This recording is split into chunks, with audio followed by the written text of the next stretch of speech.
What would you do if the one person who gave up an entire corporate empire for you was about to lose everything in a single, devastating night? What if building a future for an entire forgotten village meant watching the man you love bleed his fortune dry, while the people you trusted most held the matches to burn it all down? Standing at the edge of the misty Highland Valley, Tu Tien watched the headlights of a luxury black sedan cut through the heavy midnight fog. The sharp, mechanical hum of the engine felt entirely foreign against the quiet rustle of strawberry vines and damp earth. Inside that car was Jack, a man who had traded his throne as CEO of a billion-dollar conglomerate for a pair of mud-stained work boots, a broken wooden gate, and a vow to transform a struggling mountain village into a sanctuary of hope. But as the sedan door opened and Jack stepped out onto the gravel road, his suit jacket discarded and his hands trembling slightly, Tu Tien knew the threat wasn't coming from the harsh weather or the poor soil. It was coming from the shadows of his past. The strawberry farm was finally complete, the glass houses gleaming under the pale moonlight, ready to feed hundreds of desperate families. But before the sun could rise on their hard-earned victory, a hidden betrayal was waiting to tear their world apart at the seams.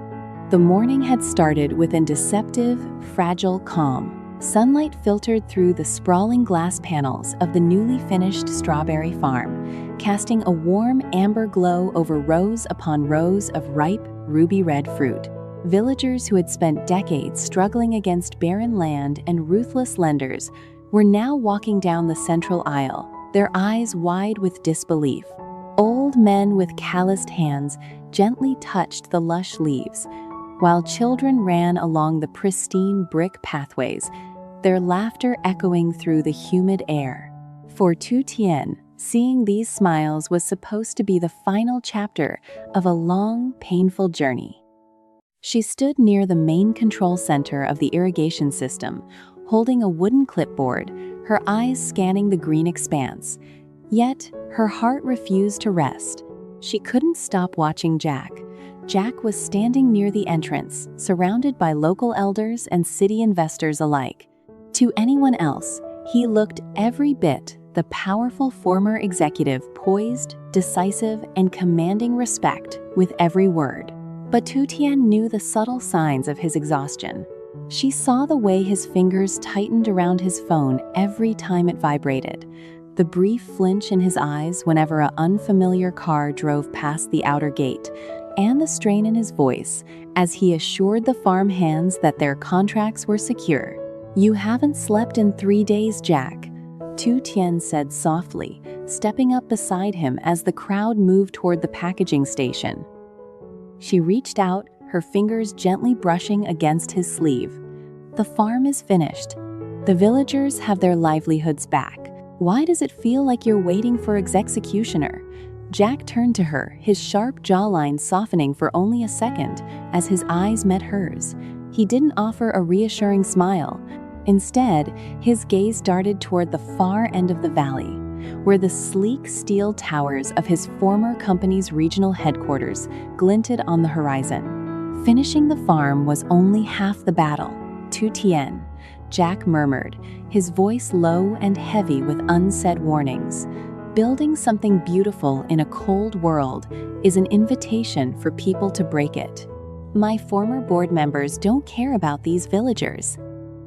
They care that I took $300 million of personal capital and invested it into soil instead of their stocks. And they won't let me walk away quietly." Before Tu Tien could answer, a loud, jarring screech of tires echoed from the main road. A fleet of silver SUVs tore through the peaceful entrance of the farm, crushing the freshly planted flower borders and kicking up a thick cloud of dust that choked the crisp mountain air. The children stopped playing. The elders froze, their joyful murmurs dissolving into sudden, suffocating silence.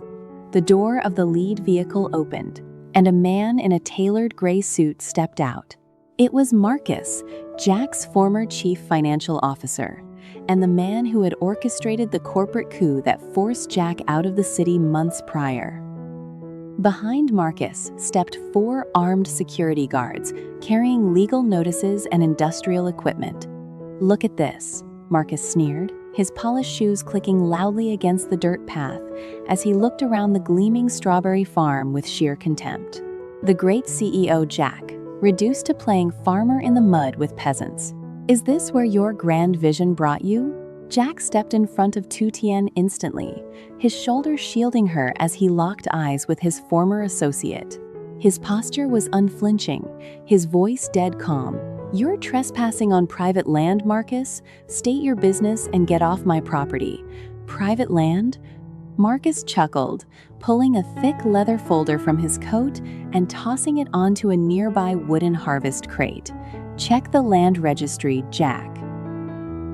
The water rights connecting the river to this entire valley were held by a subsidiary firm. A subsidiary firm that your board liquidated 2 hours ago. Every drop of water flowing into these automated glass houses belongs to us now. A collective gasp swept through the gathering of villagers. Tu Tien felt her blood run cold. Without water, the specialized hydroponic strawberry crops would wither and die within 24 hours. The months of back-breaking labor, the life savings sacrificed by the local families, and the promise of a self-sustaining future would be completely erased before the first commercial shipment could even leave the gate.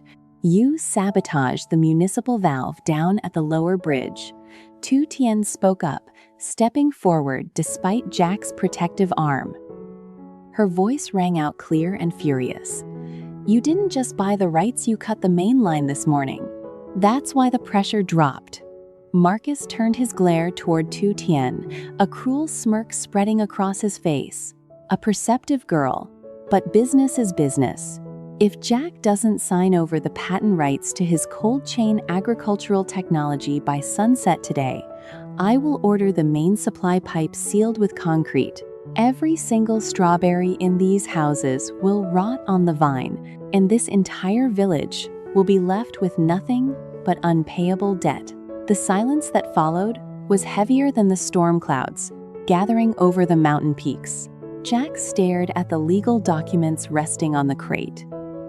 The patent for the cold chain tech was his life's work, the groundbreaking innovation that could revolutionize small-scale farming across the entire country. Giving it to Marcus meant giving up his legacy, his financial independence, and any chance of ever rebuilding his career. Marcus stepped closer, lowering his voice so only Jack and Tu Tien could hear. "Make your choice, Jack. Keep your pride and watch these poor fools starve, or hand over the patent and crawl back to the city with nothing." Jack didn't shout. He didn't throw a punch. He slowly walked over to the wooden crate, picked up the pen attached to the documents, and looked at the crowd of villagers standing frozen in fear. He saw the elderly couple who had given him shelter when he first arrived in the valley. He saw the young mother holding her infant, looking at the vibrant strawberry plants as her family's only salvation. Then he looked at Tu Tien. In her eyes, Jack didn't see panic or pleading. He saw unwavering trust. She didn't need to speak. Her steady gaze reminded him of why they had started this journey in the mud and rain together. Jack raised his head, his face an unreadable mask of iron composure. He looked Marcus dead in the eye and uncapped the pen. But instead of signing the document, he slammed the cap back on and tossed the pen directly into the dirt at Marcus's feet. "The patent stays with the farm," Jack declared, his voice cutting through the valley like a blade. "And you have 5 minutes to get off this land before I have the local sheriff arrest your team for industrial sabotage." Marcus's eyes narrowed with venomous hatred. "You've signed their death warrant, Jack. By midnight, there won't be a single living plant in these houses." He turned on his heel, signaled his guards, and sped away in a cloud of exhaust, leaving behind an atmosphere of sheer panic. As the sound of the engines faded, chaos erupted among the villagers. Women began to weep, and several young men moved toward the main water pump in desperation, shouting about breaking open the locked government valves down the mountain. "Listen to me!" Jack's voice boomed across the yard, instantly halting the noise. He walked into the center of the crowd, pulling off his jacket and rolling up his linen sleeves. "We built this place from nothing. We didn't rely on city investors to lay the foundation, and we won't let them destroy it now. We have 12 hours before the heat inside the glass houses damages the crop roots." Tu Tien stepped up to his side, her voice adding a layer of calm, fierce determination. "There's an old manual reservoir near the upper ridge. It hasn't been used in 30 years, and the connecting stone aqueduct is collapsed in 3 places. But if we clear the debris and manually haul the secondary lines before the storm hits tonight, we can bypass the main valve entirely." The elders looked at each other in doubt. "That mountain trail is treacherous," Tu Tien, one old farmer warned. "A storm is coming. If the rain starts while we're up on the cliff face, one landslide could wipe out the entire crew." "Then I'll lead the crew myself," Jack said without a second of hesitation. Tu Tien grabbed his forearm, her grip tight. "Not alone, Jack. We do this together, for everyone." By 6 o'clock in the evening, the sky had turned a dark, bruised purple.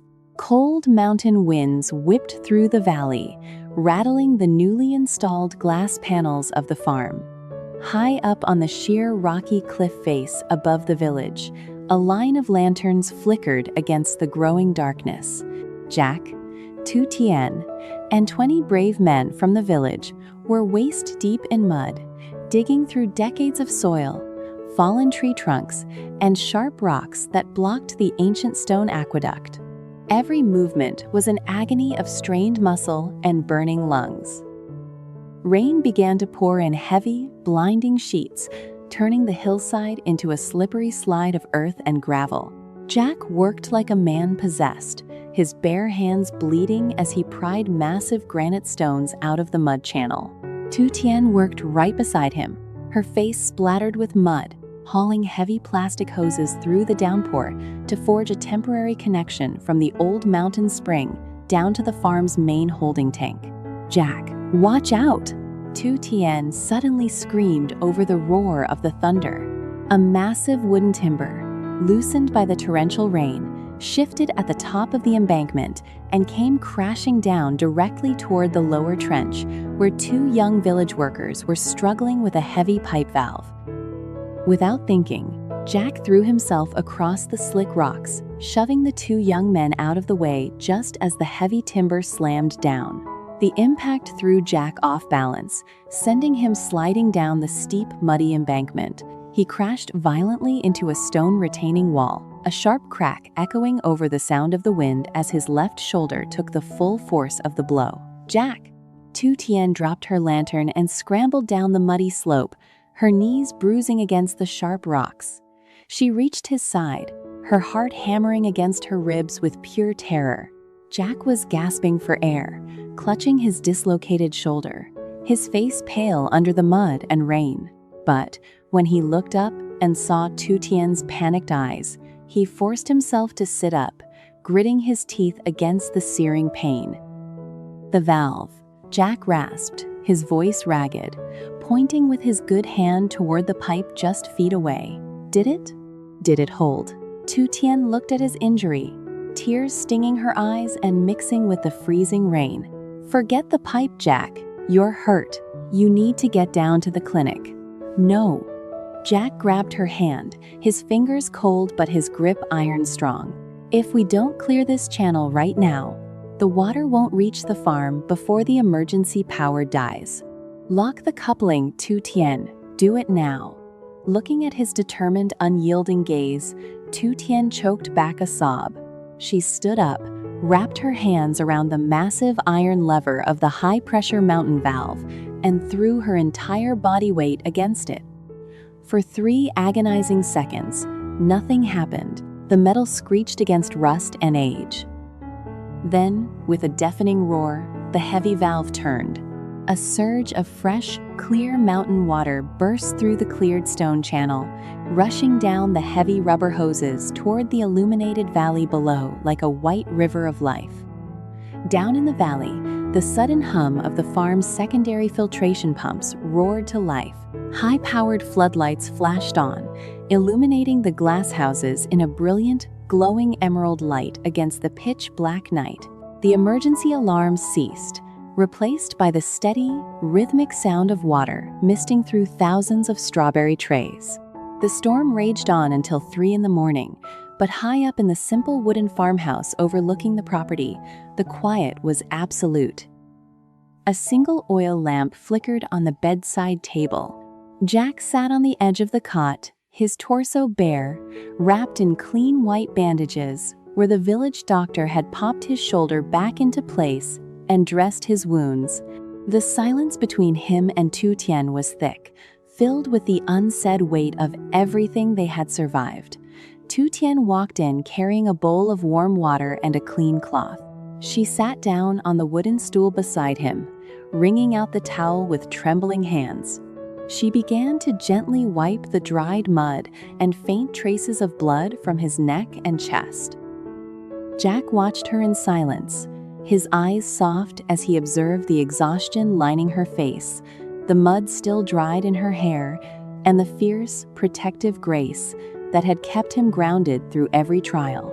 "You could have died up there tonight, Jack," she whispered, her voice cracking slightly as she wiped his collarbone. "You gave up your corporate status, you gave up your wealth, and tonight you almost gave up your life for a farm." Jack reached out with his uninjured arm, his warm hand gently cupping her chin, forcing her to look up and meet his gaze.